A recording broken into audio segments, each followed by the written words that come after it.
Election को लेके जो इंटर बॉर्डर मीटिंग थी वो एक आयोजित की गई थी हरिद्वार में, जिसमें जो नाइबरिंग डिस्ट्रिक्ट्स हैं हमारे मुजफ्फरनगर, सहारनपुर और बिजनौर, इनके सभी एसपीज, उच्च अधिकारी, एसओ इंस्पेक्टर्स वगैरह ने प्रतिभाग किया था और हमारे जनपद के भी सभी उच्च अधिकारियों द्वारा, एसओ इंस्पेक्टरों द्वारा प्रतिभाग किया गया था।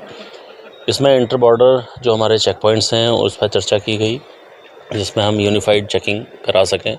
साथ में जो इलिसिट लिकर है या जो इलिसिट वेपन है, इनकी तस्करी वगैरह की रोकथाम के लिए जो एक कार्य योजना है, उस पर कार्रवाई के लिए एक कार्य योजना बनाई गई थी, उस पर हम लोगों ने वर्क कर रहे हैं। सर देखिए, दो तरफा हम लोग वर्क करेंगे। एक तो बॉर्डर चेकिंग सघन करी जाएगी और साथ साथ जो हमारे अपराधी हैं जो इधर रहते हैं, मुजफ्फरनगर से वांछित हैं या मुजफ्फरनगर, सहारनपुर या उधर साइड में रहते हैं और हरिद्वार से वांछित हैं, उस पर हम लोगों के द्वारा एक गहन मीटिंग की गई थी। उनकी सूचनाओं का आदान प्रदान किया गया था। उनके खिलाफ इस इलेक्शन को लेकर जो प्रभावित कर सकते हैं उनके विरुद्ध हम लोग कार्रवाई करेंगे। सर जैसे और मैं देखिए, दो चीज़ें हैं। एक तो जो अद्यतन हमारी जो लिस्ट है, खासकर कई लोग ऐसे हैं जो नेबरिंग डिस्ट्रिक्ट में रहते हैं लेकिन पिछले कुछ समय में यहाँ पर आके बस गए हैं, उनके जो असलाह हैं उनकी सूचना इनके द्वारा हमें दी गई थी, उसका हम लोग वेरिफिकेशन करवा रहे हैं यहाँ पर।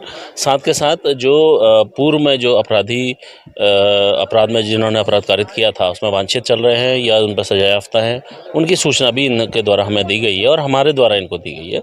उस पर हम लोग सघन कार्रवाई करेंगे। सर पूरा क्या समन्वय में बैठा है दोनों विभाग? इसमें लगातार तीसरी मीटिंग कर चुके हैं, इंटर बॉर्डर मीटिंग, और अभी लगातार ये आगे जारी रहेगी। इसमें जो भी हमारे लैक ऑफ कम्युनिकेशन है उसको दूर करने के लिए और आपस में जो समन्वय और बेहतर करने के लिए इस तरीके की मीटिंग आयोजित की जाती रहेगी। 2024 लोकसभा इलेक्शन के दृष्टिगत आज हरिद्वार के सीसीआर में इंटर स्टेट बॉर्डर मीटिंग हुई है, जिसमें मैं मुजफ्फरनगर की तरफ से मैंने इसमें प्रतिभाग किया है।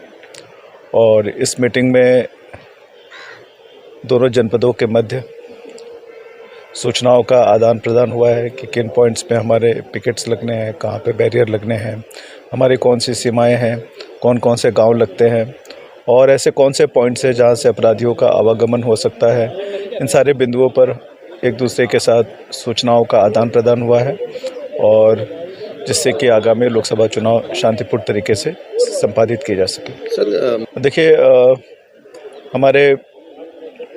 हमारे जनपद के साथ दो थानों के यहाँ पर जो बॉर्डर लगती है, थाना पुरकाजी और थाना भोपा, इन दोनों थानों के बीच हमारे यहाँ लगभग 5 इंटर स्टेट बैरियर हैं जो हमारे यहाँ स्थापित किए जाएंगे, जहाँ पर हमारी फोर्स होगी।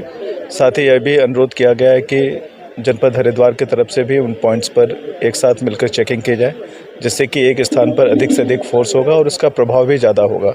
और सभी प्रकार की सूचनाओं का आदान प्रदान हुआ है और पूरी उम्मीद है और हम लोग इस चुनाव को बहुत ही शांतिपूर्ण तरीके के साथ करेंगे। कि विदित है कि जनपद सहारनपुर और हरियाणा की काफ़ी जो है बाउंड्रीज लगती हैं एक दूसरे ज़िले से, और हमारे जो हैं 3 थाने लगते हैं जो कि जनपद हरिद्वार के 4 थानों से उनकी लगती है। तो दोनों जगह पे इंस्पेक्टर लेवल और सर्किल ऑफिसर लेवल पर ऑलरेडी समन्वय बैठक हो रखी थी।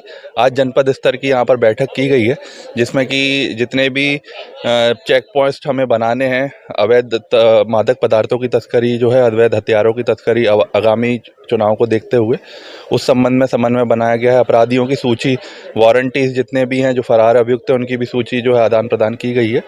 और इसमें एक व्हाट्सएप ग्रुप जो है दोनों जनपद का बनाया गया है, जिसमें कि बेहतर समन्वय हम कर सकें और रेगुलर चेकिंग कर सकें, पेट्रोलिंग कर सकें, बैरियर लगा सकें। इसी के लिए आज बैठक की।